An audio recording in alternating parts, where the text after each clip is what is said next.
Young travelers, I am Jean-Baptiste Lemoyne, a ship captain in these tumultuous waters of New Orleans. You see, the world you've journeyed from and the world you stand in now, they're oceans apart, not just in time, but in the very fabric of life. Let me guide you through the tides of our history, the stormy period from 1754 to 1800. Firstly, you must understand the relentless competition that has been the heartbeat of this era. Nations clashing, peoples divided, all for dominance, for resources, for survival. The British, the Spanish, the French, and the young United States, each a player in this grand chess game. Here in New Orleans, we are more than a mere city. We are a nexus, a point where multiple empires' interests intersect and clash. To the north, the U.S. settlers, hungry for land, pushed beyond the Appalachians, their eyes set on the rich soils and the strategic might of the Mississippi River. Free navigation of this river isn't just convenience, it's power, it's lifeblood for trade. The U.S. government, in its infancy, was forced to navigate these treacherous diplomatic waters, dealing with the British and Spanish who were as eager to hold their ground in North America as the young nation was to expand.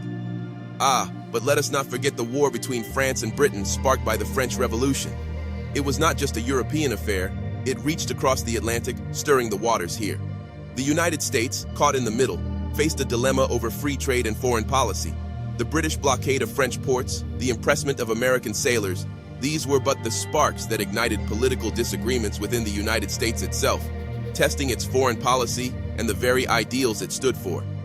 Now, turn your eyes westward, to where the Spanish expanded into California.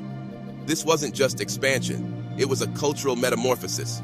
The Spanish missions, bolstered by the bonded labor of local American Indians, were more than religious outposts. They were centers of power, social mobility, and cultural blending. Soldiers and missionaries, native peoples and Spanish settlers, all weaving a new tapestry of culture. But remember, in this era, not all was as clear as the blue skies above. The relationship between the federal government and the American Indian tribes was murky, ambiguous. Treaties signed, land seized. The legal claims and rights of these native peoples often hung in the balance. The federal government, still finding its footing, grappled with honoring these treaties while appeasing the land-hungry settlers.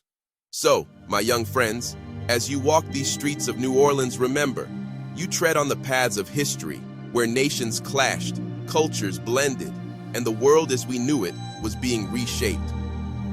Take these lessons, these stories, and let them guide you in understanding the intricate dance of history. Now come, let us set sail on the next leg of your journey through time. The winds of history are ever changing, and there's much more to see, to learn, to understand.